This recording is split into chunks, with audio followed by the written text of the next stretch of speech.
Hey guys, so today we have Scott Hall once again, and I just brought him here now so we could talk a little bit more about this method that he coined. In reality, Ernst Götz has been working with that method for a very long time, since the beginning.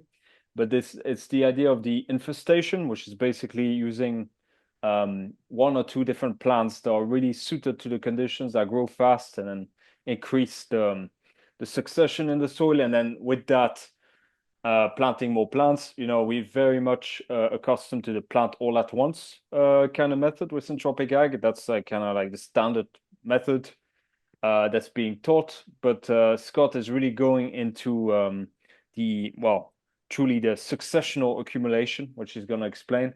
And yeah, I mean, I think it's really suited to our conditions right now because of the fact we have so degraded soil, of the fact that yeah, I mean, a lot of people think that it's with manure, it's with fertilizer, it's with compost, it's with all these amendments that we're going to improve soil. But at the end of the day, nature has a way to do it that is actually much more, efficient and sustainable with all the inputs being in situ. So, Scott, could you explain a little bit about what's going on, how you do it on your farm, and how you could explain it the best way possible, this successional accumulation? All right. Well, what I'll say first is that what I'm doing is not necessarily original. What I'm doing is syntropic agriculture, syntropic farming. It's just that I'm doing it in a way that's different from the copy and paste course that's got out of Brazil 10 years ago and went around the world like a virus, right? So what Ernst does, what Enrique does, and all of those guys up north in Bahia, they're not doing what everybody's doing in Sao Paulo and Rio, right? So first, let's address the issue where we've got this copy and paste course that came out of Brazil that was formatted by Ernst, and he did the right thing. What he did is there's nothing wrong with what he did. But that course, that 3-day course, Plant All at Once, is a specifically designed course to teach people in the cities, particularly in Sao Paulo. They've never seen a tomato plant. They've never seen a garden. And I know a lot of these people personally. They'll tell you, they have like au pairs and maids and servants. They are disconnected from the source of life. So Ernst put together a brilliant course, specifically a plant all at once course to particularly demonstrate succession, and put together his package of he packaged syntropic farming in that particular way for that particular profile. You go and meet people up north, you speak to them, and I've had personal dealings, particularly with quite a few people from Brazil, but particularly Enrique Sousa and Fernando Rebelo, who's a friend of mine. They don't do that.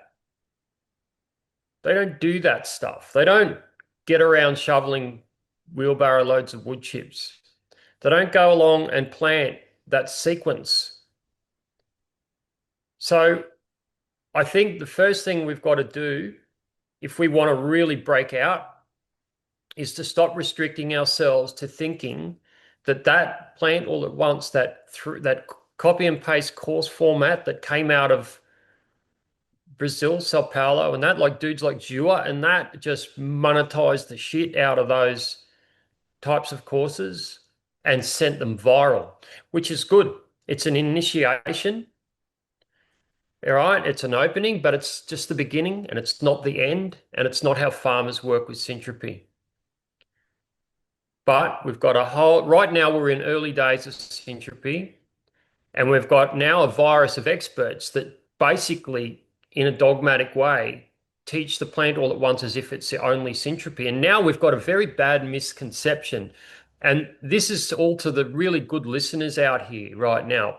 We have the problem is we've got a really bad misperception of syntropy where we've now gone and unconsciously interpreted, no one said it, but we've unconsciously interpreted that that plant all at once method is syntropy. So there's been a mental leap unconsciously in our mind. And every time there's a different type of application of syntropy, it's now interpreted. And I know this because I run a Facebook group of 40,000 people. I get a fairly good insight into the way we've received syntropy from Brazil. That's how we've received it. But now's the time to break out because there's a lot of problems with plant all at once. I'm not going to go into this part of your question, this part of the answer to your question, but I'll just say that there's a big misperception where we think that that's just syntropy. And every time now something comes out, people question it. Hang on, that's not like what so-and-so said. That's not like what so-and-so said. And we've also, to not help things, I have to say, we've got a virus of teachers now that just teach that as if there's nothing else. So it's created a misperception. But we can move past that because it's mental. We can break that instantly by changing how we think. And as soon as we do that, we can open ourselves up to the principles of syntropy. So going back to what I've called successional accumulation, all I've done, there's nothing original about it. All I've done is I've used what works by being fluid with the principles. And look, just to say, I shouldn't have to, but I will. I've had personal conversations with enough people who know way more than all of us probably combined. They'll forget more than I'll ever know about syntropy, about the way this is done as I was developing it. And it's just the way they do it too. All I've done is I've just packaged it into a methodology so it can be shared. All I've done is I've taken a fluid application of syntropy, the principles of syntropy, and put it into a practical framework to be used. And you can read it all. You can read all of that. It's all in Ernst's early papers. There's nothing about the plant all at once in any of Ernst's early work. It's all about syntropy. So it's not original. It's just syntropy. And all I've done is I've put it into a format which people can easily understand. Yeah, after doing it for long enough, I figured out a basic framework, a pattern to put it into. So that's how it came about. So it's not original. It's extremely powerful and it works. It's very good. It really works. And it really bypasses some of the common problems we have when we apply plant all at once, which is first, we don't need tons of mulch and we don't need tons of fertilizer. It reduces our planting time by a massive amount. It uses the forces of life, successional cycles, etc., to be able to generate fertility, generate biomass, to generate mass, to achieve syntropy, but rather than a net loss. The embodied energy when we're doing plant all at once, which is to shovel wood chips, to add compost and fertilizer in order to get things to survive that are planted outside of their successional niche. Because if we do a plant all at once, we're going to be bringing in species that aren't successionally matched to the conditions because we're bringing in all types of succession. And when we do that, we have to bring in life support for them. And that's gardening. That's not syntropy. So that's the thing. But look, that aside, it just brings in a simple, natural sort of natural life force, a force of life into it.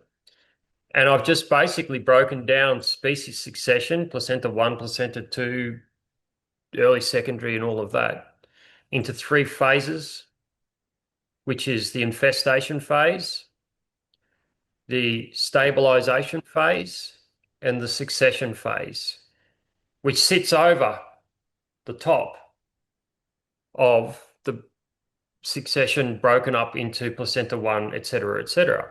Because species succession is completely interpretive and we can interpret it any way we want.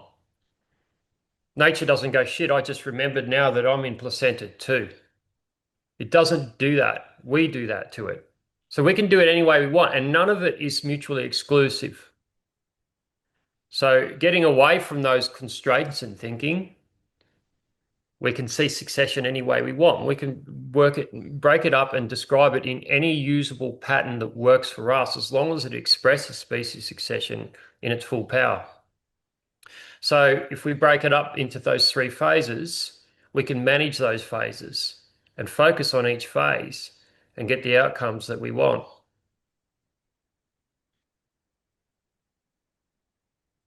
Mhm. Yeah, yeah. I mean, it's true. Like, yeah, with the plant all at once, the issue is that you got to just basically add the fertility that it's enough for the plants of the highest succession or into abundance and all that from the beginning. Because if not, they're just gonna die. And that's really a problem that I see. And I mean, I've tried it myself now. This I did a like actually working with Scott there. We made me a design where I planted some Acacia saligna in the Mediterranean, which is one of the best of these species to uh, to to get that going because truly they accept very poor soil.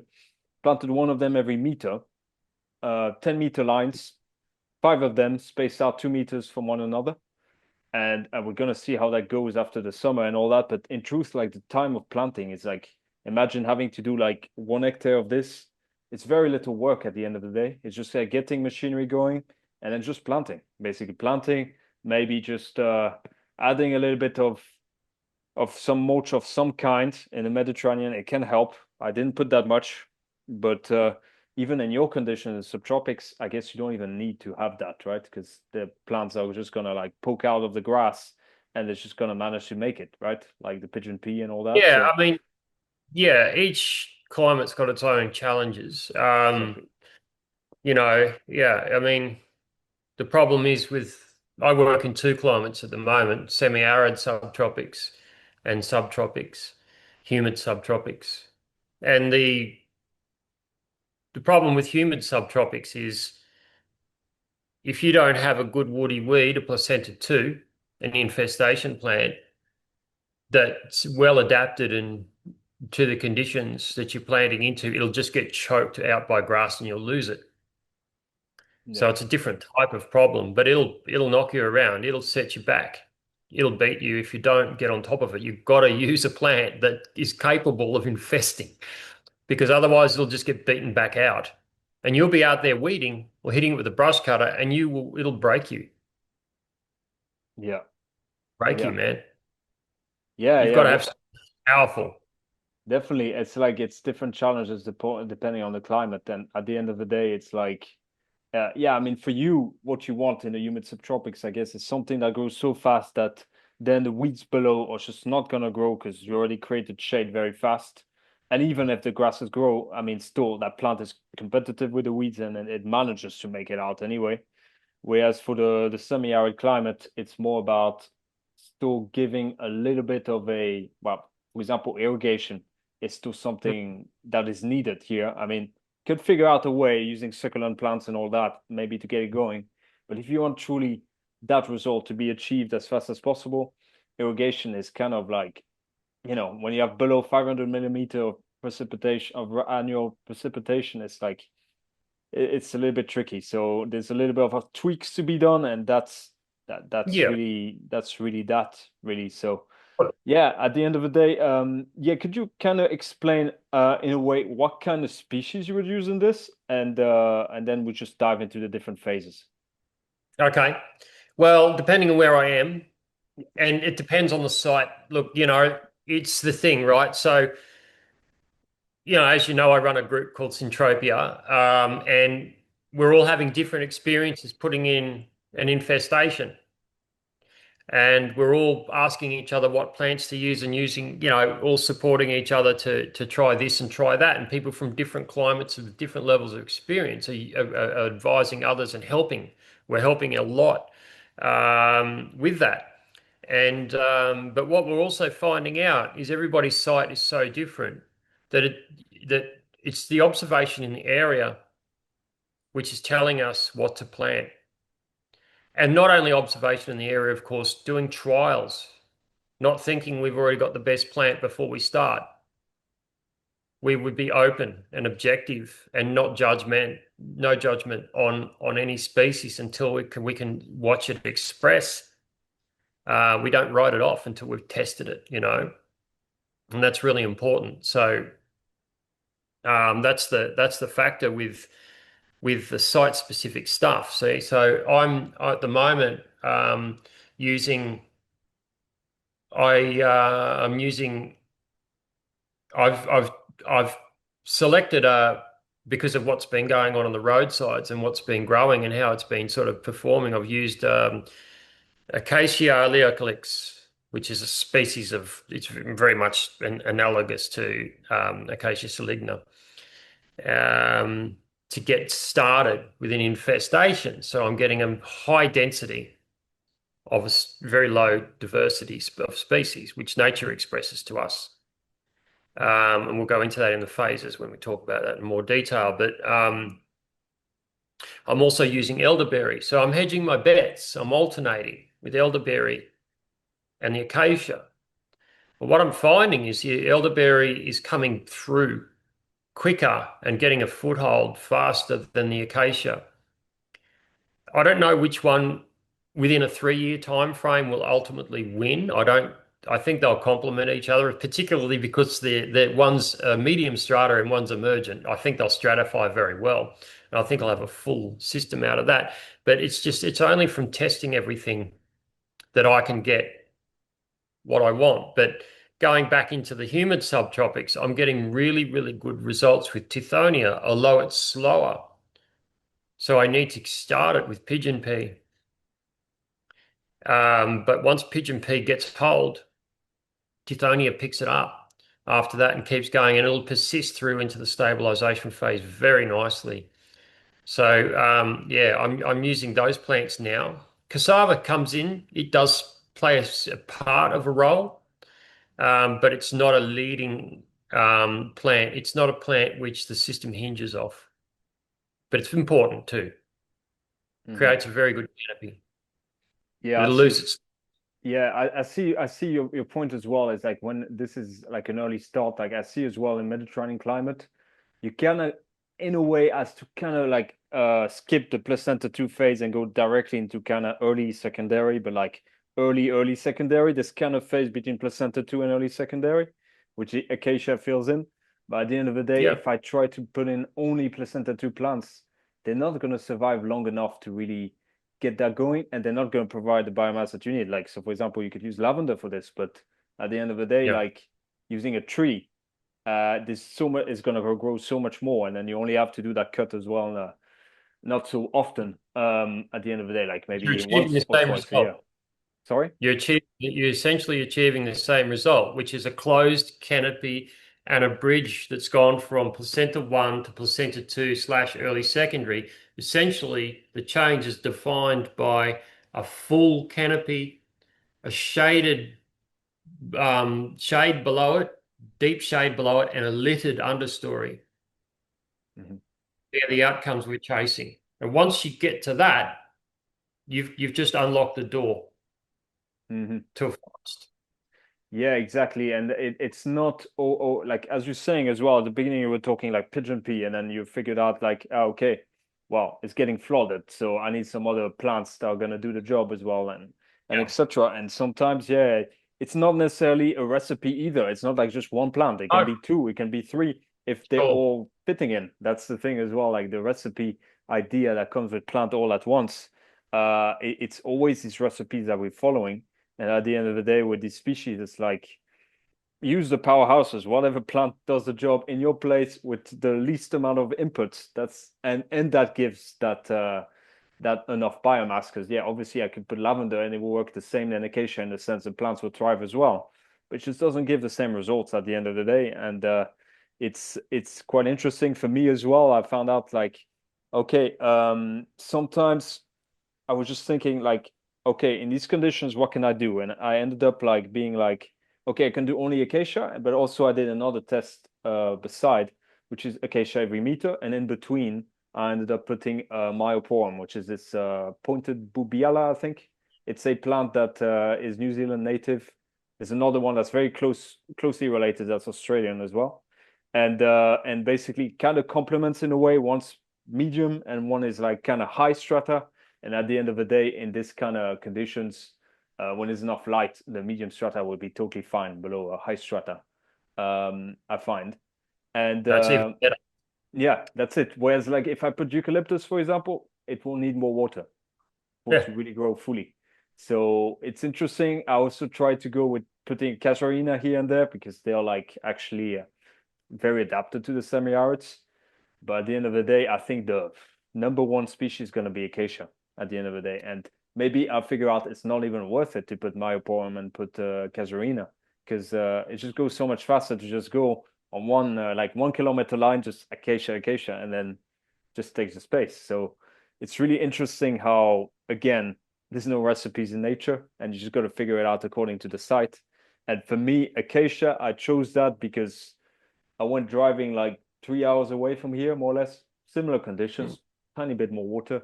And then I saw continuously on the roadside, on the highway, like about 20 to 30 kilometers of only acacia saligna, only that. Nothing else was below.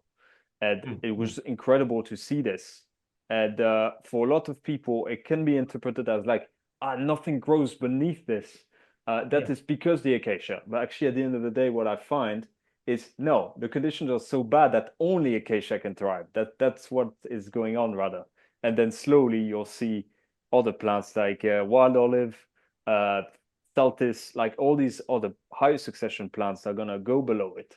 And at the end of the day, it's as if we have a completely our own kind of autonomous way of thinking how succession works and being thinking like, oh no, this plant is taking out like fertility for these other plants that should be there instead.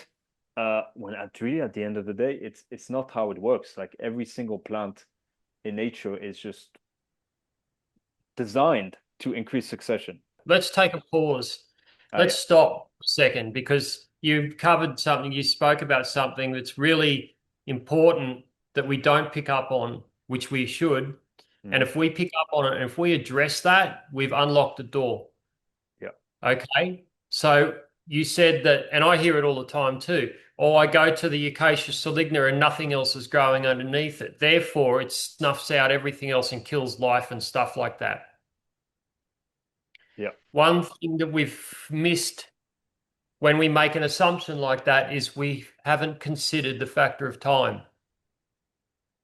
We've taken a snapshot of our eyes of what we're seeing there and then we've made that the total reality for the future from then on. That what we see now, we've made an assumption that that's the way it will always be because there's nothing under it. And you'll get in acacia infestations. You've seen my YouTube videos. You've seen on Syntropia where I've gone in and showed you acacia infestations. Where there's nothing under them. If you think that that's permanent, that's a mistake. Time exists. You can't change that. So if we add the factor of time, we start to understand we've got a dynamic in front of us. And we're looking at a period of consolidation. And conditions are being created for the next phase of species succession. If we think about it like that, we can look at it differently and go, okay, what is it like? What was it like before the acacia came? We're thinking in the past, present, and future. And we can go to some damaged area and go, okay, there's no acacia here. Let's assess our thinking. Let's criticize our thinking and say, okay, acacia is bad because nothing's growing under it. Let's take that assumption and that idea. Let's remove it and look at it objectively as an idea, not as a reality, because that's what it is. It's an idea, and all ideas should be tested. So let's get that idea and then test it. So let's go to the areas where there was no acacia and find the soil and see what it's like and see what color it is, how dark it is, how dry it is. See if there's any life in it. See if we can find any fungal filaments in it. Test it. Okay, that's what it looks like before acacia, or if we remove acacia. Let's go to the acacia where there's nothing growing under it. Let's have a look. Open the soil, find it, test it, smell it, check the color of it, look for fungal filaments, look for organic matter, and you're going to find it. If you want to, put it under a microscope, get it tested, but you won't need to, because you will be able to clearly see that it's better. Yeah. Now let's go and find an area of species succession after the consolidation period of the acacia, where the next phase of succession is coming through. And then ask ourselves, is this better than the before acacia test? Now, let me be clear about something. Acacia can hold for decades as it is once it's in a consolidation period and sitting at peak growth. And then we can go, okay, there you go. It's been like that for 10 years. Nothing's changed. And in Australia, it'll burn. It'll turn into a catastrophic bushfire. And then we can add another reason why we hate it or why it's no good, because it not only just chokes everything out, everything burns. But if we understand syntropy, we can understand that there's no disturbance. It's waiting for disturbance. So yeah, it'll sit there for 10 years. It'll go senescent. But if we understand what syntropy is, we can say, all right, now's the time to prune it. If we put it into our system, it's not going to happen that way. It's not going to sit there dormant. We prune it. So what we've missed is the factor of time. And the factor of time added to an ecosystem equals species succession. It's just the simple principles of syntropy. Yeah. It's just we're not applying them, you see. We're not applying them because we lack thinking in the dynamic way. That's really interesting, because it seems that most of the problems that we have within conservation regeneration is this inability in seeing through time, looking just at the present snapshot, screenshot of what's the moment is.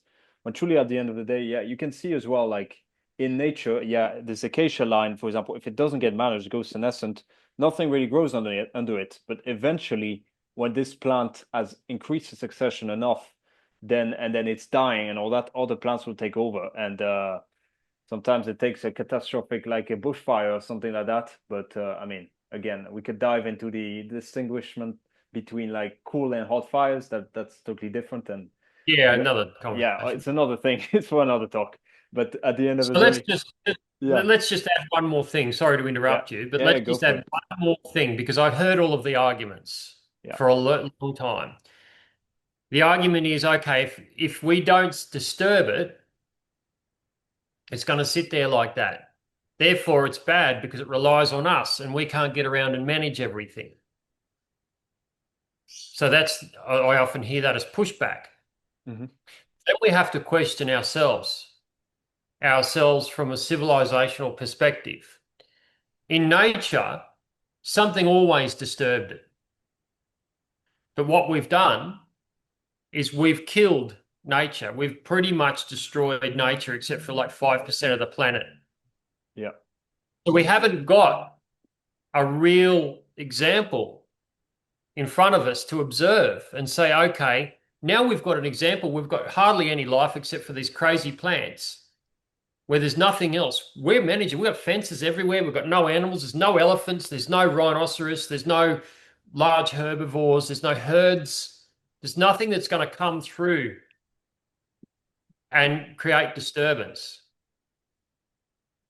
So we've got to remember that too and ask ourselves, hang on, why are we the ones responsible for the lack of disturbance? In nature, would this still happen if we weren't here? And of course, the answer is no.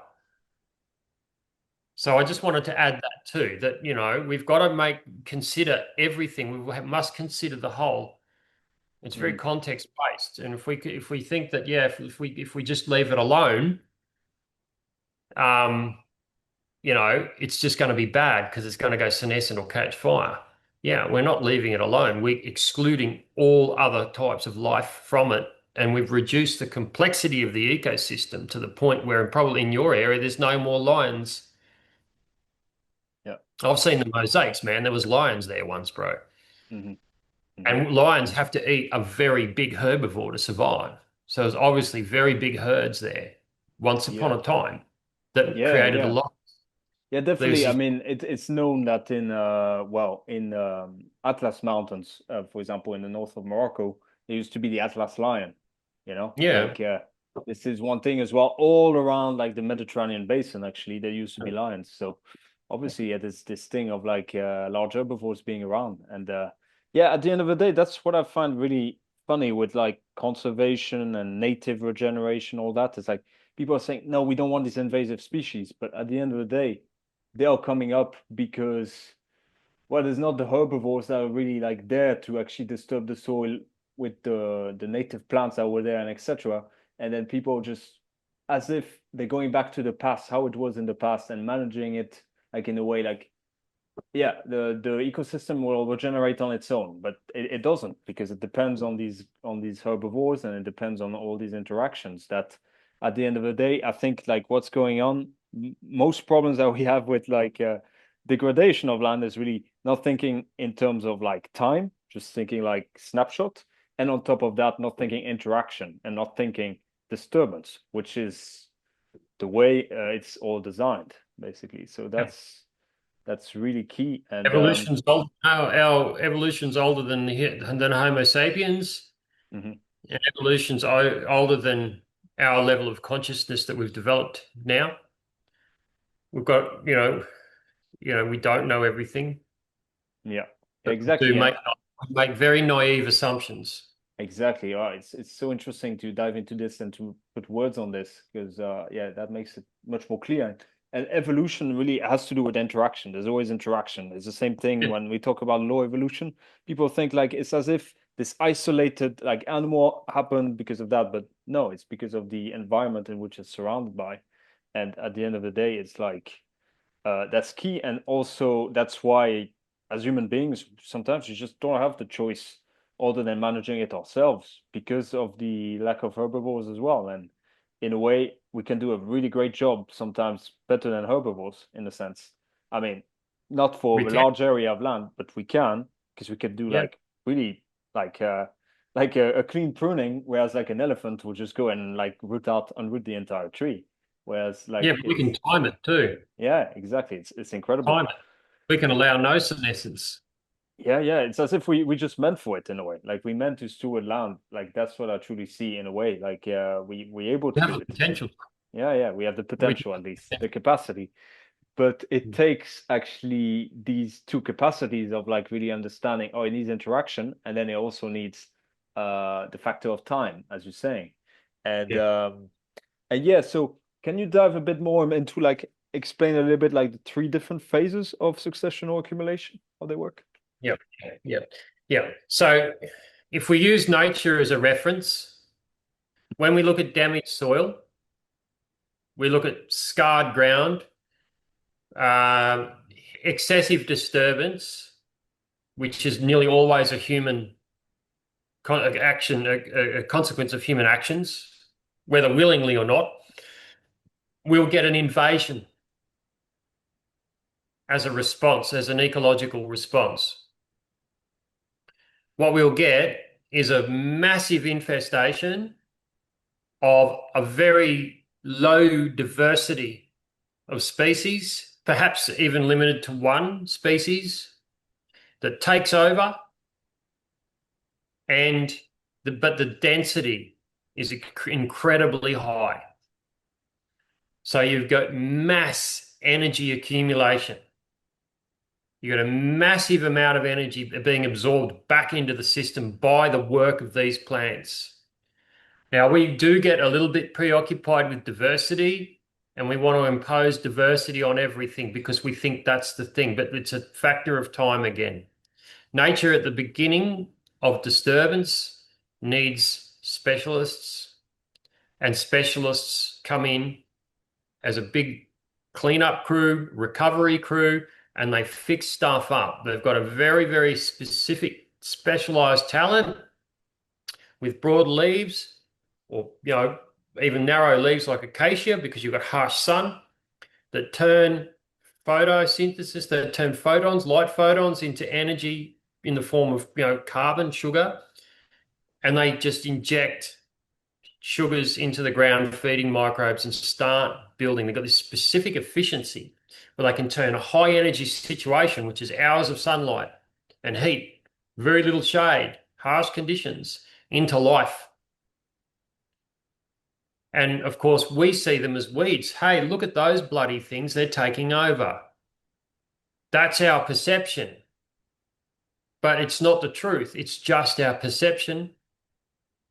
But if we flip that around and say, hey, look at how many of them are there in conditions that were once so horrible we thought nothing would grow. Okay, what we've got here is energy flow, we've got life, and we've got biomass. Just the first things we can assess when we look at them, if we just do a basic objective assessment of it. And then we can go, okay, now that I understand species succession, I can then start to work out what will happen, what they're doing, and what conditions are going to come about from their presence. You're going to get more life, more microbes, more biomass, a higher water cycle, a carbon cycle, and everything like that. Okay, if I wanted to go and plant higher forms, higher species, higher succession species into that ground without them there, I'd have to add all of those things that they're already bringing. But first I have to let them do their job. If I wipe them all out before the full cycle, the successional cycle has been completed, what we're going to do is create conditions for them to come back, and they'll come back stronger and harder and faster. And that's the trap we get into.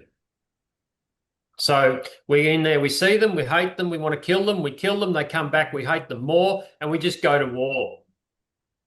We get the poisons out, we get the dozer out, we burn, and we just end up in this combat, a cycle of combat, and we won't win. It will keep coming back long after we're gone, long after we've run out of fossil fuels, long after we've run out of Roundup. We will lose that battle of attrition. But if we have a look at it the other way around and say, okay, well, perhaps we have to let them do their job. And then we understand the laws of succession. But so once they've changed the conditions that they're in through their very existence, they create conditions that don't suit their reproduction. What they do is they create conditions for a new cohort of plants. So we go, okay, that next cohort of plants are of a higher order of life. They're in higher succession. So if I want to increase my demands of what this land will give me back, I must employ the rules of species succession. Therefore, I must let these plants cycle. So if we can understand that, we've opened the door. And then the path is before us, and then we can continue down it. So the infestation is simply a matter in an agricultural context of syntropic farming, is like in Ernst's papers, you can read it. He's made them observations, he's written it down. Some plants grow better after this particular weed or that particular weed has been there for a particular amount of time. He's written that. So it's a big mistake for us to think that we're wrong when we're thinking that we're using Ernst's work and Ernst's teaching and Ernst's principles and then saying that that's not the way Ernst taught. He did it that way. We just got to get out of the copy and paste plant all at once thinking and give that man a break, because that's what he said and that's what he means. And I'm sure that half the time when he's pissed off, that's what he's pissed off about what we're taking away in our head versus what he's trying to communicate, because I know he gets very frustrated. So if we let that infestation phase cycle, well, first, when we get to the peak of the cycle of an infestation, what do we have? We have a canopy. We have cooler shaded conditions below it. We have a littered understory. And we have biomass. Everything we want. So we don't have to start bringing in barrow loads of compost or mulch and stuff. So there we go. So that's the infestation phase. We want that. Everything that everybody hates, make a short list of it and achieve those outcomes, and you will succeed. Yeah. Yeah, you just go basically take the list of the invasive species of your area and like try them all out, basically. All of the things everyone hates about them, they take over. Yeah, exactly. They stop everything growing around it. Bro, nothing was growing before they came. and all of this stuff, get it, all of this to say they're the ones we're after. That's how I find out what plants to grow when I'm in new areas. What everyone's bitching about are the plants I'm taking notes of. Especially when I Yeah. get put in a car and people drive me around and show me, I'm like, I get out and I look under the ground, I look below them and I look and I start to look for the evidence of increased quality of conditions. So Hmm. that's what we're after. And that's why I named that phase the infestation. There's no mistaking the outcome we want if Yeah, we yeah. call it an infestation Yeah, phase. it reminds me the same thing, like when I first started, I was just looking at the red list of invasive species and being like, Yeah. okay, there's ailanthus in there, there's acacia in there, even, well, I mean, eucalyptus, myroporum, like, and then I was just like, okay, that's all the plants I was gonna like use anyway. So it's like it's quite interesting that in any climate, any context, like you should go and check this out and you'll find it. You find what you need, You're going to win. basically. If you go down that road, you're going to win, mate. Doesn't matter what anyone says, right? You can have everyone thinking you're a fool, Mhm. but not far down the track, you're going to come out ahead. Doesn't matter what anyone says. Doesn't matter how much they argue with you. No matter how much keyboard smashing there is, or finger typing and raging online. It doesn't matter Yeah. what they say. Hmm. Hmm. It, Yeah, that doesn't so nature will do. exactly, exactly. And I mean, so you touched into the transition from infestation to stabilization. What Yeah. about like going into stabilization and like into succession? How does that work? Right. Well, let's do them in order. So, what we'll do is after I identify the next important phase, which comes after an infestation, as stabilization. Yeah. So, what we do, what we have is we have an order with the three when it comes to input and effort and feedback. The infestation phase is the hardest phase to establish and maintain and get to cycle. Coming from bare dirt or raw pasture into a closed canopy and a littered understory is a very big achievement. It's a significant achievement. Look at the amount of time that we spend weeding and throwing mulch on in low quality systems. We're fighting the either the expansion and creation of bare soil in a brittle climate, or the invasion, the ingress of grasses in humid conditions. And it's a very tough fight. If we can get through and past that, we get to what I call as like an escape velocity. Like when a rocket leaves planet Earth, it has to have escape velocity to beat gravity to get into orbit, to get into outer space. We hit escape velocity once we have a canopy, a littered understory, and shade. Mhm. So if we can achieve that, we've done nearly 70 to 80% of our work. So I think it's really important to take a moment and regard how how pivotal, how fundamental it is for us to have a success with an infestation. Because from that we prune. And when we prune, we've got tons of biomass, we've got good soil, a better water cycle. It's a big achievement. And we've done it naturally. If you put a cost to that, to go out and do that like with inputs, that's, some of these systems are costing, $50 a meter to plant, man, when you consider if you have to pay labor, Mhm. when you're Yeah. carting mulch around and digging holes and putting all these fertilizers and shit in. And then we get into this distraction hamster wheel of all these tricks we got to do to put all these amendments and composts in and leaf sprays and stuff to keep these things alive that we've planted that aren't successionally matched with the conditions. It's hospital, bro. We're making plant hospital. That's what we're doing. And we all know it's better to live, it's cheaper to live outside a hospital healthy than it is to live inside a hospital and have all of these costs going into keeping you alive. And that's, if we stop that conversation and say, okay, what plants should be here and what will they do and when to create conditions for the plants we want, we can plant 100 acres to every 1 acre that they're planting the other way. Yeah. Of course, we have the expense of time, but I'll get to that because time doesn't work out the same way. Because when you're doing plant all at once, it's a rabbit and hare, bro. By the time you're at year 5, you're ahead with the successional accumulation method. You are ahead. So let's just celebrate the fact that we've managed to put together an infestation, create a canopy, and go, it's a big achievement. Next comes the stabilisation phase. So normally I usually do it after a pruning cycle, a big cycle, after peak growth, after there's a full closeout and full canopy in the infestation.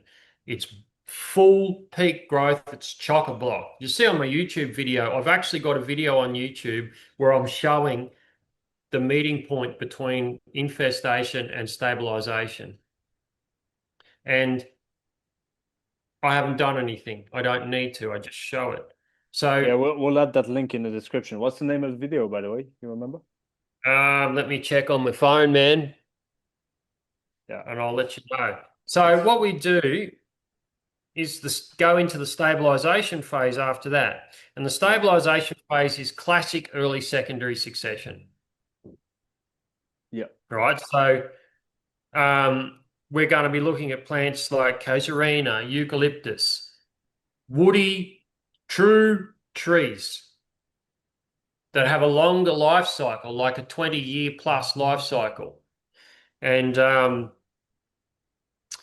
the stratification starts to play a much bigger role because we've got tiers of height, which allows for different strata, different plants of different light requirements to organize along that different range in height. Normally in an infestation phase, it's usually high and just emergent and some medium. It's actually inverse. It's like 80% emergent, 60% high, 40% medium, and 20% low, even if there is any low. As a matter of fact, in early species succession, all of your low strata comes about in the stabilization phase, and they exist as seedlings of the future. They're not actually a permanent low strata plant, not until later in succession. Yeah. Yeah. I'll just get that video up for you, man. Yeah. Okay, it's called Syntropic Successional Accumulation 1. It's only 6 minutes and 15 seconds. Anyway, if you put the link in. Yeah, I'll put the link in. So this is like the perfect example of that. I've watched a video before and it really explains that. I mean, you can see the litter on the ground and all that that's being created. It's quite awesome. And yeah, just to go back to the species, I mean, I don't know, like for me, it's as if I saw a sort of pattern that sometimes you end up using emergence, but at the end of the day, a lot of the time it seems to be more like high strata species or like kind of not really in the tree realm. It's like tree bushes, kind of like Acacia saligna. It's not a tree that grows super tall and like an emergent eucalyptus or whatever. It usually grows like 8 meters, sometimes something like that. In New Zealand, I've seen privet. I've seen the wild tobacco as well. Tagasaste is one of them as well that works. Pigeon pea, castor oil can be working, I guess, but I kind of see this pattern that it's really a lot of times not real trees that are actually doing this job. Do you think that, or it's not always the case? But yeah, in the infestation at the beginning. No, they're not really true trees, man. Yeah. They are woody weeds, is the generic term for those. Yeah. You know, acacia, they're tree-like. Privet, yeah, that's a tree, man. That lives a long time. That turns into a serious monster when it gets going. Yeah. But you know, yeah, they're just essentially woody weeds, short life cycle, Yeah. fast growing. Yeah, usually they don't live like longer than like 20 years or so most of the time, right? I mean, No, not some even. Some can. of them don't even live for 4 years. Yeah. Yeah. Yeah, which is But actually it's about what you need. it's about what you need to really get It going with is. stabilization, right? I mean, depending on the climate, but yeah, it's really truly interesting to see that pattern as well. I mean, sometimes I can see yeah, eucalyptus can be used as an infestation species, but again, conditions for Not that, really, man. maybe acacia would work better, I guess, with low conditions, right? Because eucalyptus needs a bit Yeah, higher okay. conditions. Eucalyptus doesn't really work as an infestation species because it's just got too much light underneath it. It's too Yeah. much of a strong emergent. You will get not only that, they don't establish and take over and close out. Yeah. The real fast we need in an infestation is a full closeout. Yeah, exactly. I mean, Want in a deep shade. sense, in a sense, you want that plant, like let's say acacia, to take the medium and high like parts of the stratification, not that they're being like in the sense of the space that they take, right? If they are like too tall up, there's like gonna be too much like I don't know, like yeah, too much sun coming below and all that. Uh, You know what where I consider those acacias as an emergent. They've just got a different growth habit yeah, yeah, yeah. I see what you mean. It's a because growth they come habit you're from looking for basically they as come from well. a different place in species succession. Yeah, yeah. See what you mean. I mean, yeah, so the growth habit is a really important part of Yeah, these plants as well, like bushy. that'll Uh, tell you a lot. yeah, that's interesting. I mean, yeah, I mean, just to go through a few examples of that before we really go into more like the succession. I mean, I think like as you say, maybe for temperate climates, like elder would be a good one for that, right? For example. Yeah, Yeah. Whereas, yeah. I mean, I don't know if you have any other examples. Seaberry, chokeberry, seaberry. These are can sort of sit in the in the medium strata a bit. Mhm. But that happens in higher latitudes. You'll get a Yeah. hell of a lot of medium strata, choked out stuff, like, but you will get, birches and things like that, Hmm. and emergence that complement it. Yeah. There are quite a few type of complementary emergence, but you want those. You essentially want a hedgerow, man. Yeah. It's like brambles. Brambles are a perfect Yeah, example, actually. brambles. I mean, a bit more difficult to manage, I suppose, but they kind of have this infestation thing, really, and truly. And Work well. For Mediterranean climate, really, I think of like I'm thinking like there's more or less three. I mean, there's different types of acacia, Acacia saligna, Acacia dealbata. Then we have well also the Buddleia davidi, the summer lilac. Kind of works as well. Tagesaste. Oh, brooms. Brooms are amazing for this as well, I find in general. And Totally. I mean, subtropical, I mean, you know better, but like pigeon pea, castor oil, cassava, things like that. They're your Um, typical usual yeah, suspects. They're your yeah, typical examples. yeah, exactly. And yeah, again, I've seen privet as well, working really well in the climate of New Zealand. It doesn't work so well where I am, but in New Zealand, they become massive bushes that are like just take all the space and it's seen as an invasive species. Hmm. But yeah, I mean, I don't know. Do you have any other examples on top of your head, off the top of your No, head? and I don't like to give too many examples. I think we've given a lot. Yeah. And what we does is it brings in a bias that we have to ask people, find out. It's good to ask Mm, people, it's good to find out, it's good to learn. But equally as important, which is not enough emphasis is given, is to discover, look for the patterns that are telling us in our area what they are. yeah. Because quite often, when people ask me a lot, and I get a lot of pressure from people for me to tell them what to use in their land. All I end up doing is asking them what's growing there and Hmm. telling them to use what they got in front of them, and they end up Yeah. using what's in front of their face. Yeah. And we just it's not that they can't do it, it's we've got to learn to say, hey, hang on a second. There's information streaming at me all of the time, every waking moment that I'm outside. I've just got to learn to use it. Hmm. So I try to encourage that. Yeah. And so Yeah. just start to actually analyze the information that's coming at you every time, every second your eyes are open, both your conscious and unconscious mind are receiving information. Hmm. So Yeah. let's Yeah. sort of trust ourselves a bit more Hmm. and sort of see ourselves as a bit more, give ourselves credit Yeah. for having the ability to suggest we've just got to stop and say, hey, hang on, I've got access to this information. I'm able to do this. How about I do it? And then once I start to have questions from giving effort to analyzing the information that's coming in, I'll start the discussion and I'll start asking people and show them and share them and ask advice and then get confirmation or whatever from. And I try to encourage that because we're relying too much on, hey, what species should I use for this? It's just too much of that. And then Mhm. you'll get a whole, if you get on Facebook, you're going to get 20 different answers. Yeah, yeah. And a lot of And the then time from people you that didn't even figure out like who's they right. didn't even try them a lot of the time. Yeah, For sure. Everyone's coming off a list. yeah, yeah, yeah. And then you figure out who's right. And then guess what? Who's right is whoever sounds best in the comments. Exactly. Yeah, yeah, yeah, Whoever yeah. sounds more That's convincing. It's bad information, man. yeah, yeah, yeah, yeah. Yeah, no, I see exactly what you You'll mean. I get mean, the whole point there of giving this list is just so people can kind of have a little bit more of an idea of what it is, but it's really course. important to not copy paste because when we Balance it out. yeah, yeah, exactly. It's like trying, first off, trying these different species, seeing how they work. And at the end of the day, like a lot of the time, we rely too much on other people's information when they're not in our context. And then a person's like even like imposing on you that this plant will work in your climate for sure. And then you try it, then it doesn't because the soil's different or whatever. So in a sense, it's actually looking at the roadsides, as you say, that's the best Yeah. advice that you give on this. We're You getting look at given the free roadsides and you find information. it out. We're getting Yeah. given free information constantly. Yeah.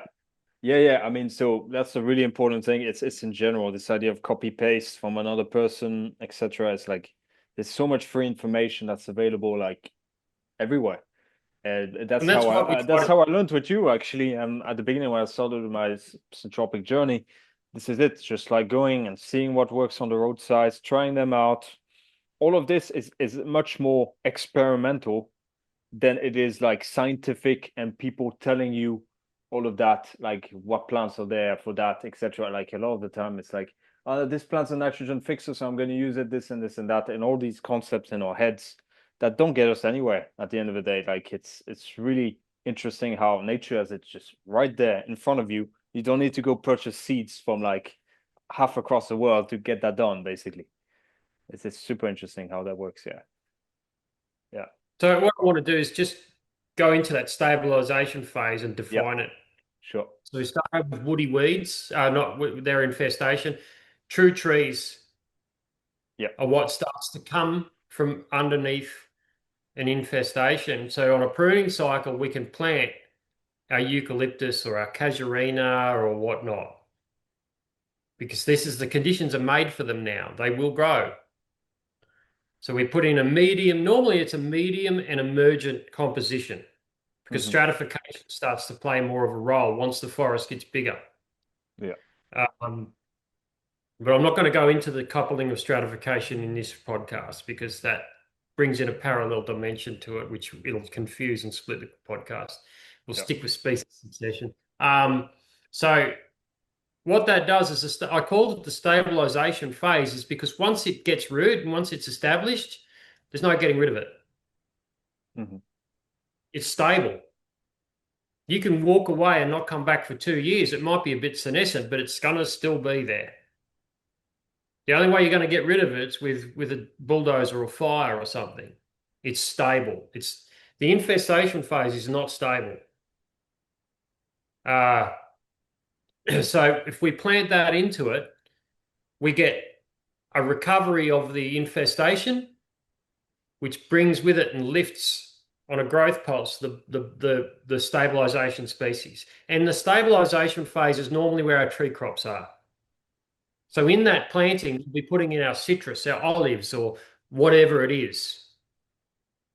They come from that place in species succession, sort of early secondary, mid-secondary, most of our mango, our apple, and things like that. I've been traveled enough to see how stone fruit and apple and everything behave in the wild.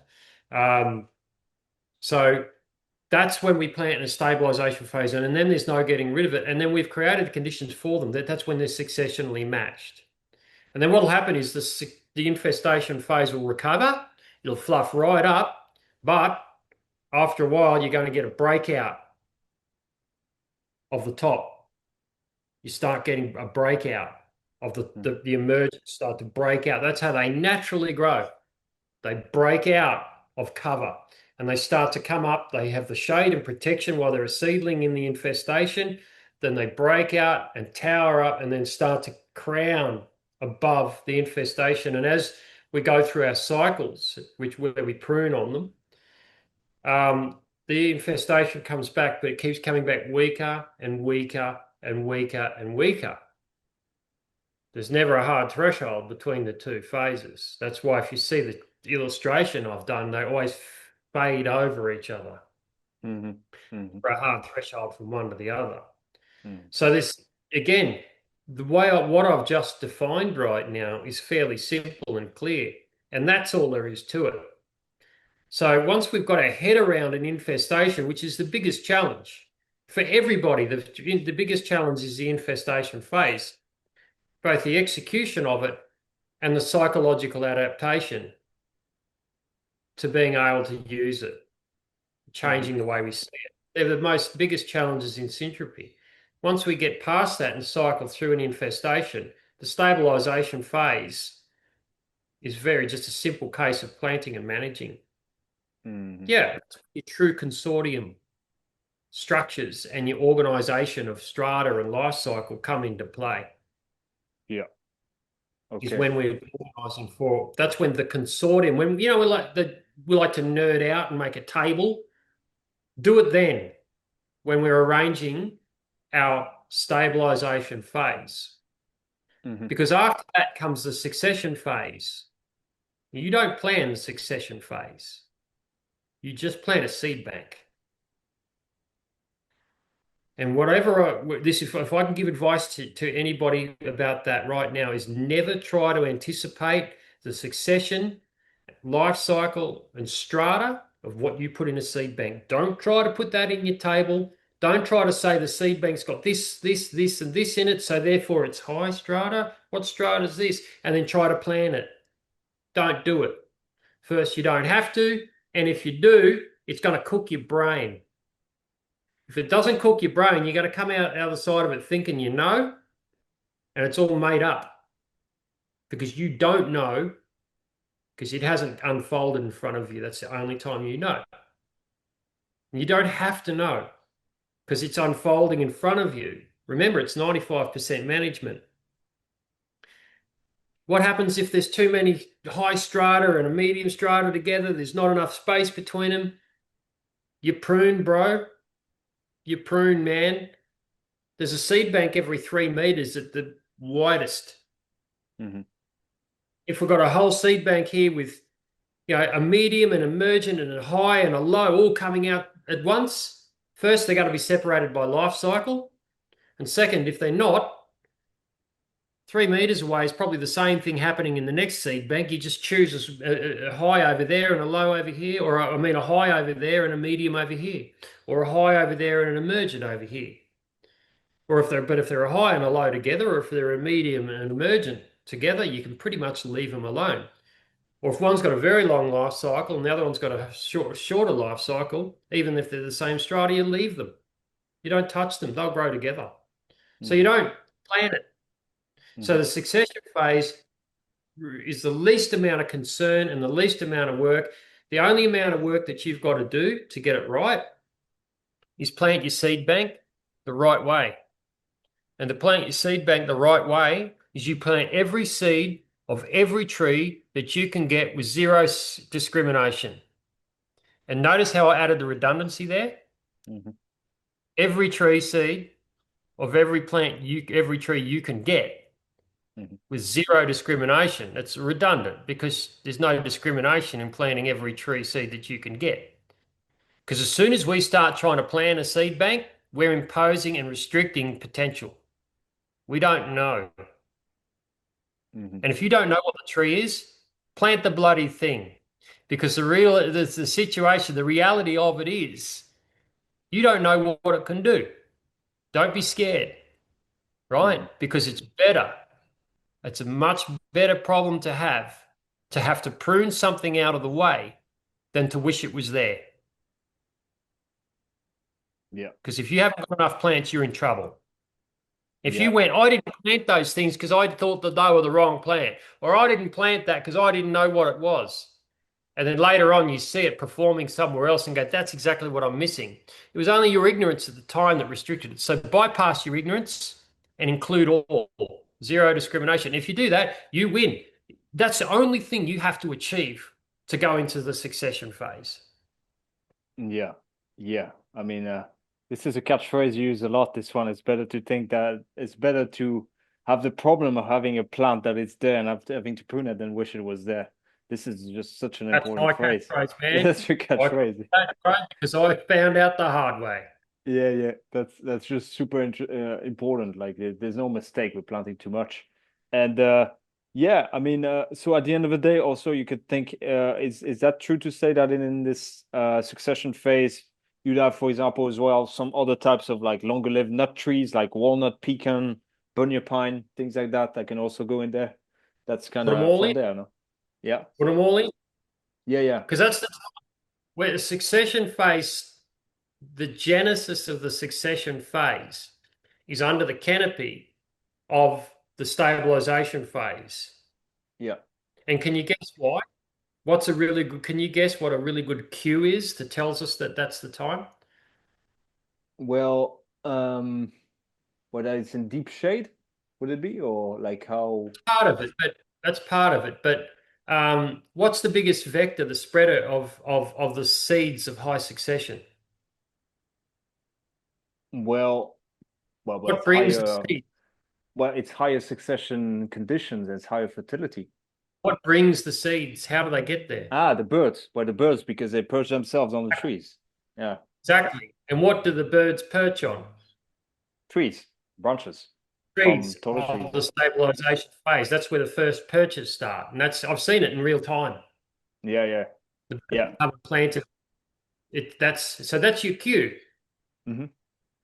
Yeah, yeah, exactly. I mean that's really interesting. Now, what I would my point to there were with like the nut trees and all that, I was just thinking more for like crops, like that Yeah. it will be better to plant that then because they're even of higher succession than like our normal secondary fruit trees like apples and etc. Whereas like the Which you higher would have done anyway. succession, You would have sorry, done anyway, Mal. yeah, You would have done anyway, Mal, because you plant every seed of every tree you can get with zero discrimination. So exactly. it's You'll get natural. that anyway. Yeah, So you've that's the already idea. covered it. You see that? Yeah, yeah, yeah, yeah. Makes sense. Yeah. So yeah, actually to sum it up, like it seems to me like the part of infestation and stabilization together, that's kind of like the design of plant all at once, but then separated in different steps, in two steps. And Exactly. then you put the succession phase that's after that. So usually actually most plant at one, all at once systems are not fully designed yet for like primary well, for primary species and like abundant species usually. I mean, it's more thinking more on the secondary most of the time. That's what I see, and yeah, and that's the case as well with this. It's like you just go with it later.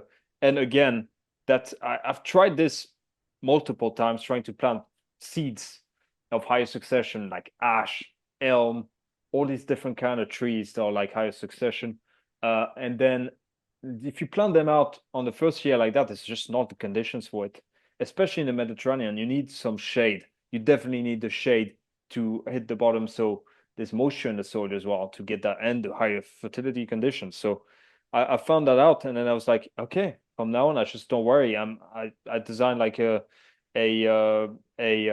infestation, and then think later, and then be like, okay, I'll add the seeds I don't know, 5 years or more down the line once the time is for it. So there's much less worrying about like, oh, but I need to think of this tree's gonna be there at that time. I'm gonna have to plan Ah, it in that way. It's like it's a mess when you don't know anything, and most people start from zero. So it's this thing of like, if you're a newbie with that, if you have to learn all of this, I guess the plant all at once is great because it teaches you how succession works, but in a screenshot manner rather than in the way that it happens in nature.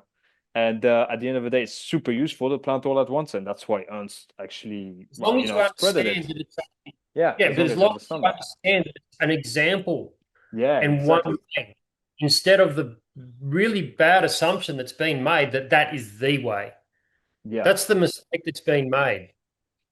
exactly. Yeah, it's just completely yeah, in a sense it's completely idealizing it and putting like some wishful thinking into it as well, because like nature never really truly works like that. You can always see, I mean, Australia is like, it's perfect example, like in some places with like just acacia eucalyptus, and then you see nothing else, you know, at the beginning, or even it's just acacia. So it's this kind of stuff, like you don't see these 12 different kind of trees in there. It just does not happen. Like, I mean, it's it's as you Happens said, later. like it's just one simple matter in terms of like the practice of this, because I get asked a lot this question. It's like, what do you do once you have an infestation? Like, what's going to happen? Like the roots of the acacia are going to be so competitive that you're not going to be able to plant anything in there, or like the soil is going to be, it's going to be possible to dig in there.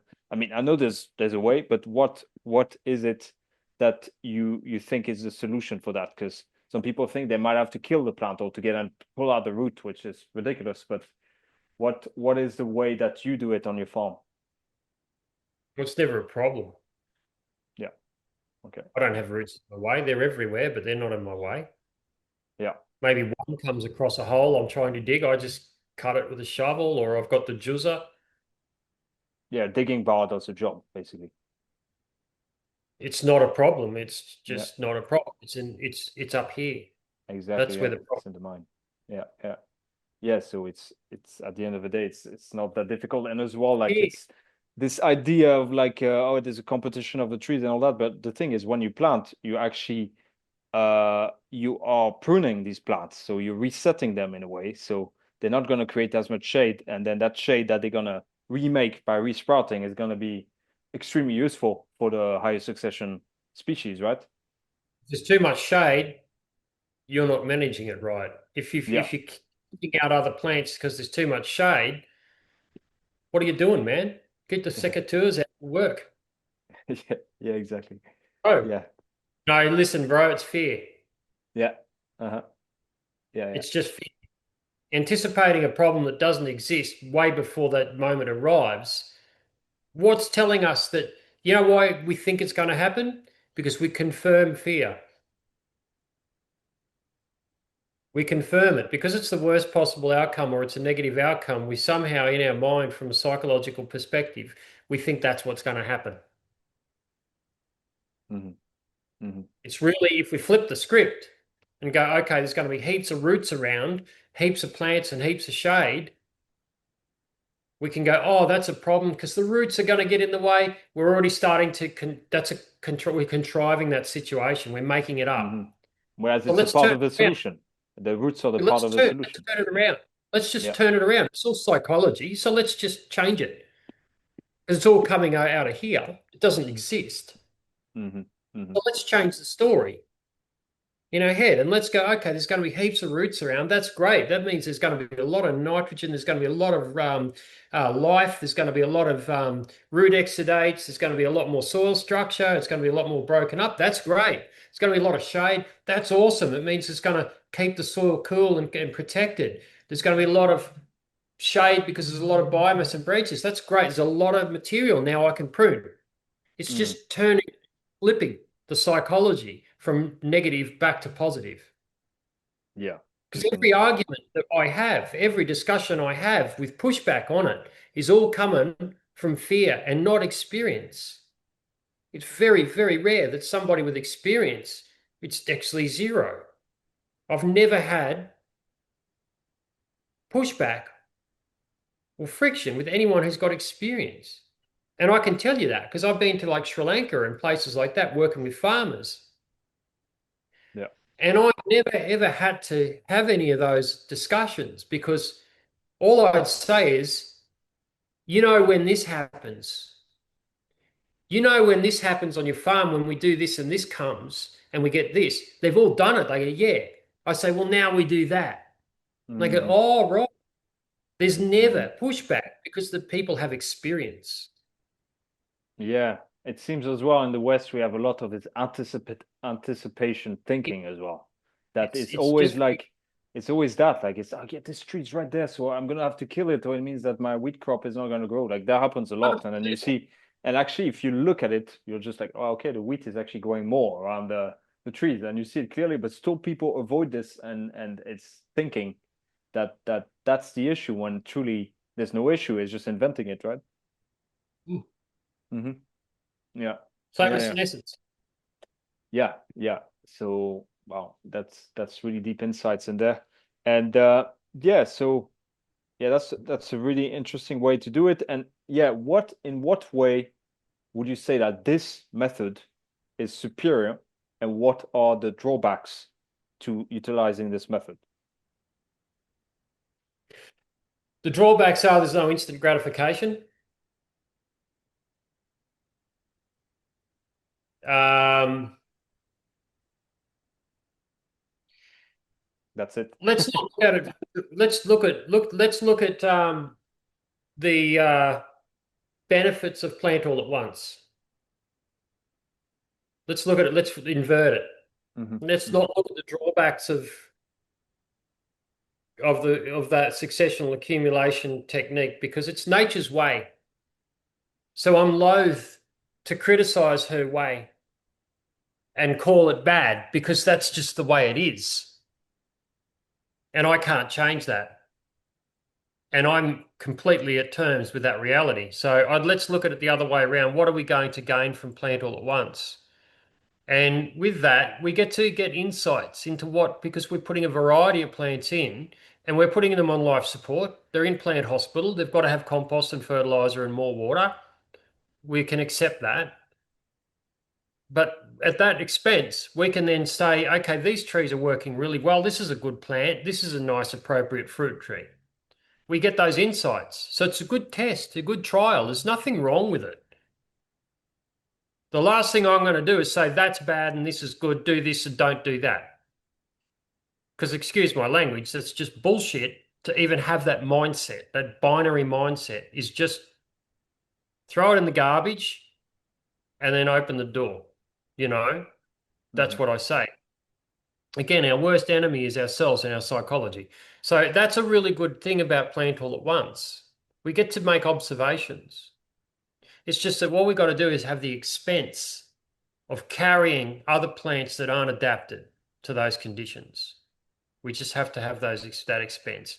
We carry that expense at the benefit of getting those insights. Now, the big problem with plant all at once is not necessarily the extra cost, the extra labor, and everything like that. Is that we often plant all at once the wrong way. We have too much diversity and not enough density in each successional stage. So we might have massive density if we include every plant we plant without considering it in its successional context. If we just throw all those plants from all phases of succession together into a row, say, wow, that's a lot of density. But they're not going to also express at the same time. And what happens is we don't have enough density in each successional phase. Hmm. So as it comes through, there's gaps. Hmm. And then what happens is once the gaps come, the weeds come, or there's openings created in bare soil moves in. There's not enough shade. There's not enough life. And there's not enough biomass when we prune. That's the big mistake with plant all at once. And you'll see it on Instagram and those places. Dudes are going along and showing you their syntropic rows. You can see right through them. You can see right through 3 or 4 rows, man. And they haven't been pruned. There's all these tall eucalypts and some unidentified variety of plants between them. You can see the ground on the other side. You can see the ground on the other side through the other row. This lacking density. There's not enough photosynthesis. And nature will change that.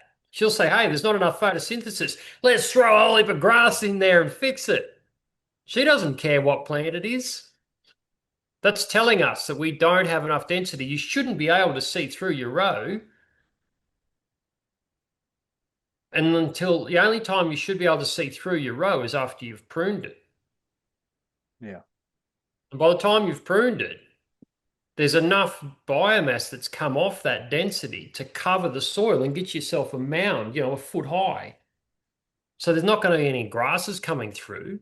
Well, there's not going to be any evaporation and entropy from bare soil. And then it's going to recover, and she's going to come back thicker and faster and harder. They're the basics, and that's what we need to keep that density in each successional phase intact. Hmm. Because I've seen now too many times teachers and consultants teaching people this formula, and when I see the results, they're just too open. They're just open, man. And people come to me all the time and say, "Hey, I've got too many weeds. How come I haven't got this? How come I haven't got that?" It's just too open. Or they pick all the veggies and the veggies are gone and everyone's going, "Great, it was a great feed of veggies," and everything now is full of weeds or something. It's because there's not enough density in each successional stage. That's the attention we need to be paid to. And if we can't design a system in plant all at once to get enough density in each successional phase, let it go and go back and learn through successional accumulation. Just get an infestation, get the feel for what it should look like. And Hmm. once you get the feel of it, you'll instantly get it. Yeah. Hmm. And so the advantages, of course, of the successional accumulation is just scale and cost. I'm developing machinery now that can plant it just behind a tractor by the kilometer. And everyone says Syntropy is too labor intensive. Syntropy is too labor intensive. But yeah, it is if you do it the wrong way, or if you're only thinking in one way. Sure, it is. And then in that case, Syntropy is too labor intensive if it's done that way. Hmm. And if it's that way, if it's that labor intensive, it's not really syntropy, it's entropy. So there's another mistake we're making, and it's up here. Yeah, it's compartmentalization, basically, thinking that labor and plants are different works, basically. And at the end of the day, like if it takes too long for us to manage our rows and all that, that's also entropy in a sense. I mean, it's the true definition. I mean, in that sense, and it's not just applying to plants. I mean, you just got to figure out what works for us for labor as well. Like, 'cause I can imagine for me, I really see like, okay, 1 kilometer of acacia rows, but you just gotta not even think about these other plants that are below, trying to not damage them, being so fiddly around them. When truly at the end of the day, like you just, okay, one tree, I just need to do that one cut. You go like almost like a robot in a sense that you just know where your cuts are gonna go, and you just it's easy, it's one plant.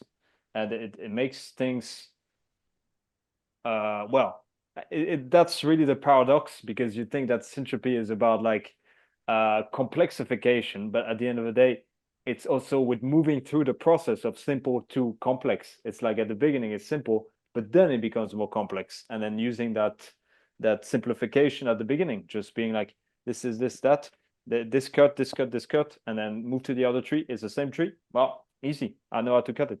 Like this is like something quite amazing in that sense. And the scale, yeah, the scale is like in the degraded soil I have here close to me. If I were to plant all at one system over like let's say I don't know 3-4 kilometers, the truckloads of compost I will need for this, like it's I cannot find that. It's impossible to find. There's not enough compost to do this, especially in these degraded like dry land agroforestry systems. It's just not possible. And same, And budget. I realize as well that it could solve the solution. It could solve the problem of not enough water in the well, for example. You don't have enough water in a place. But then what do? You just plant that plant that requires the least amount of water possible, that is still a powerhouse.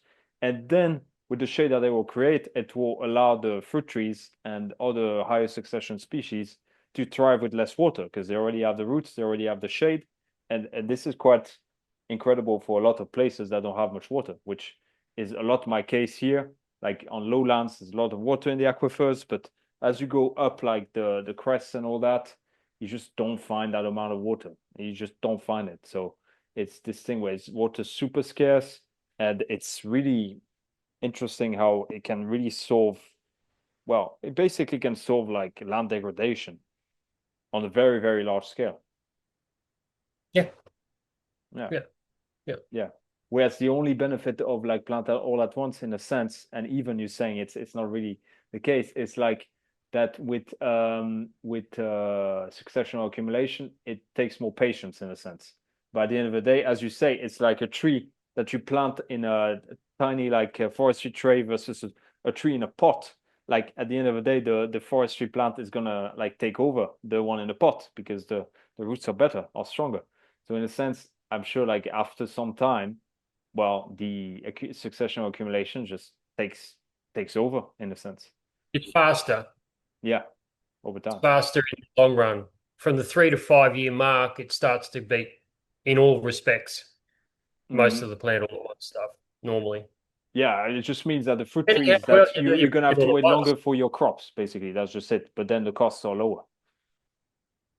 Yeah, well, you don't necessarily have to wait longer for your crops because the only time you don't have to wait longer for your crops if you're doing plant all at once is if you drive in the fertilizer into it and the water.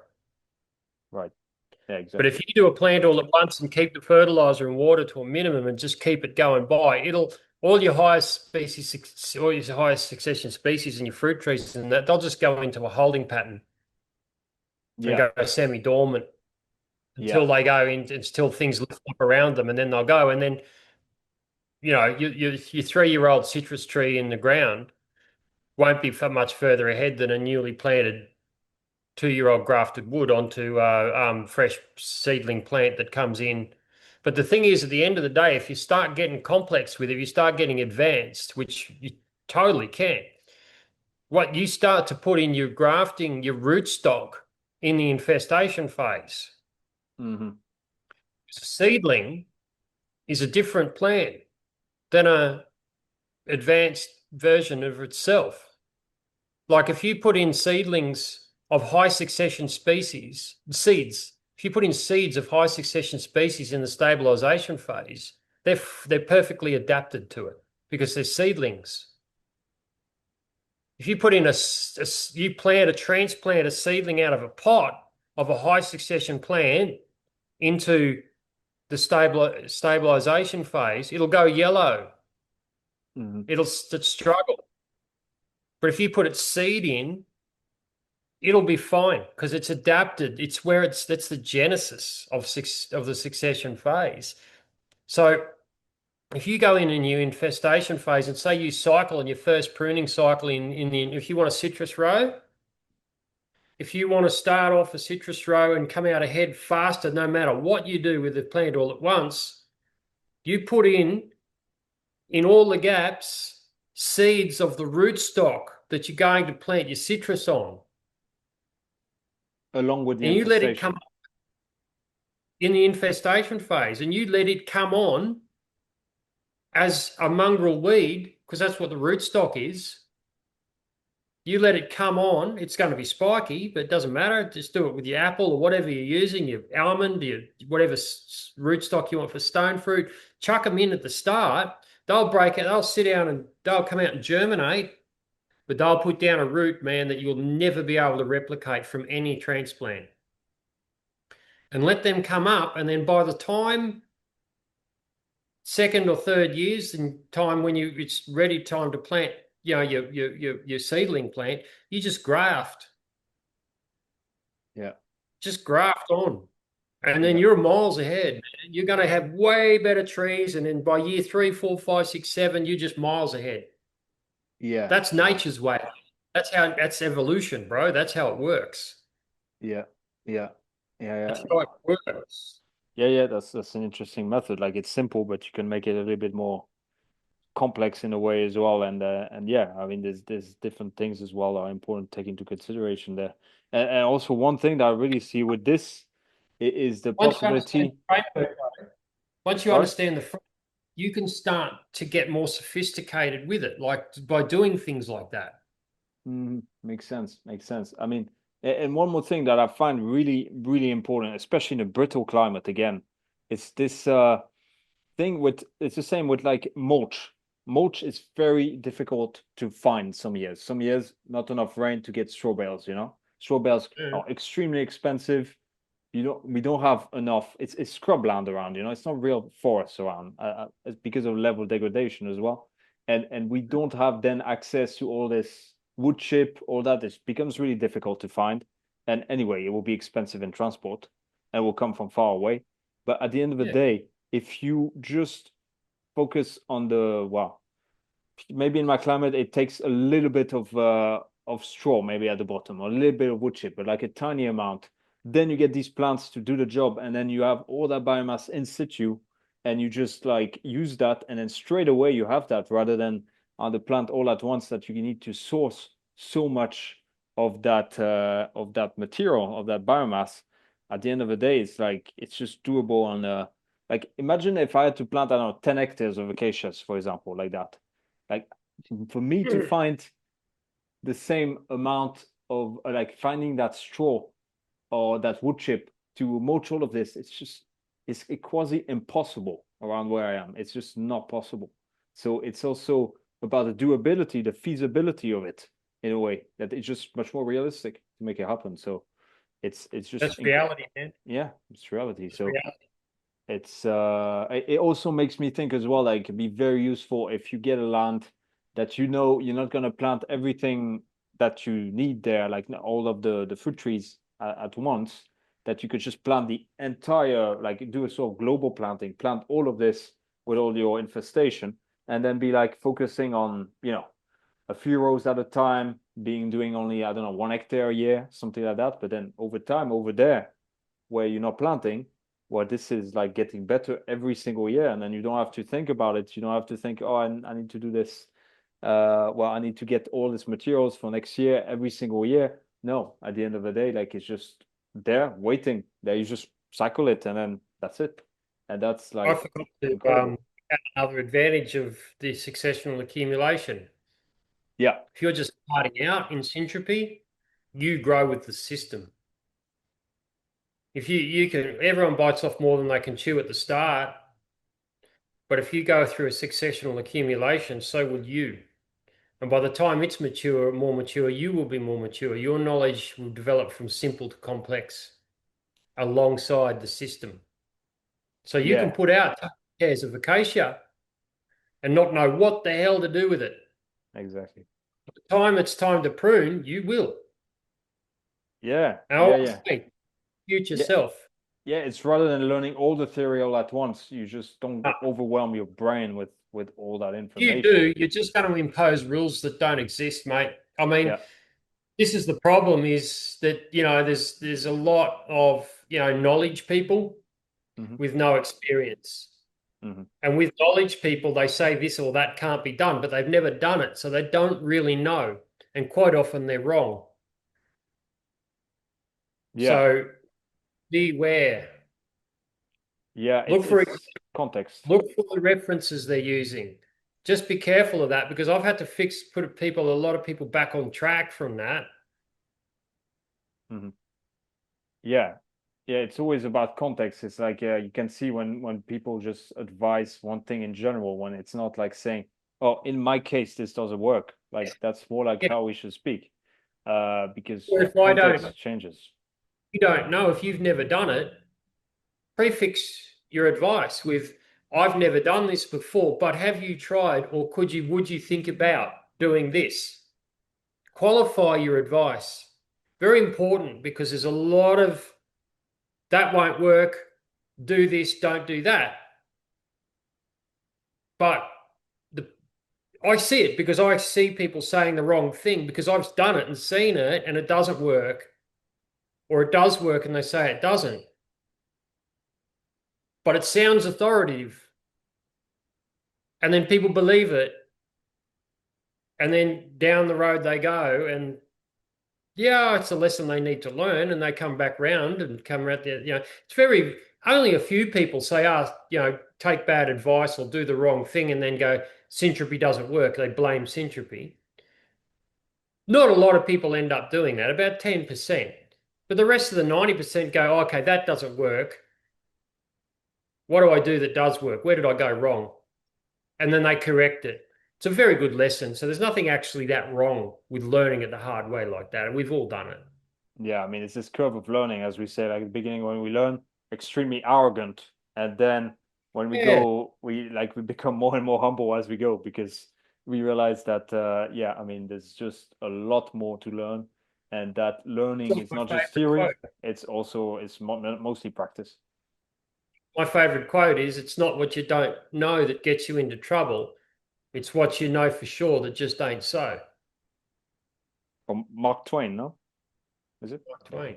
Well, is there anything else you want to add to this successional accumulation? Is there any more like details are important when we do this, or they just like what's your kind of advice for anyone who would want to, go from or plant that all at once to just go for this? Yeah, okay. So my advice is, if you're willing to accept that that's a good way to go and you're comfortable that that's something you want to start, don't worry about trying to start to understand everything at once.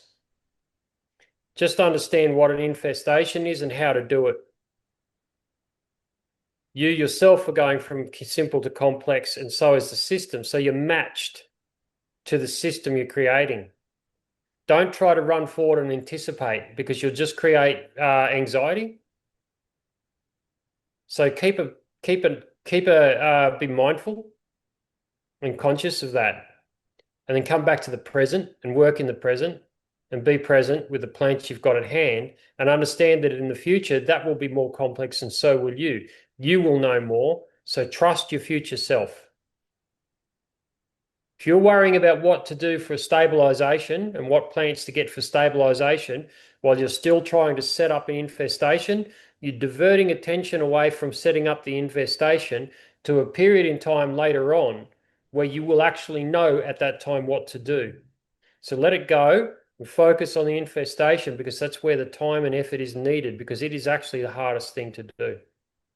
It's that simple. Keep it simple. Right. That's sound advice. Well, yeah, man, like thank you so much for explaining all of this. Like it's really, really helpful in the way you explain that. Makes a lot of sense. And it truly shows as well with these ways that it comes out of someone that has broken out of the paradigm that we have with agriculture, regeneration, all that. And that's what Syntropic Ag is all about, really. But again, it's funny because a lot of people in Syntropic Ag still haven't really truly broken out of it.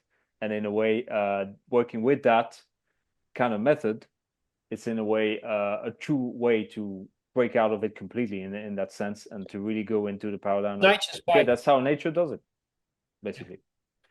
Yeah, so that's super interesting. And yeah, I just want to say like thank you so much for explaining all this. And Yeah, happy. yeah, Yeah, glad to be here. Glad to chat about it. It's thanks for talking about it and asking about it, and whatever it is of benefit that I can offer. Yeah, thanks for taking interest. all right. Thank you so much, and have a good day. You too, mate. Chat soon.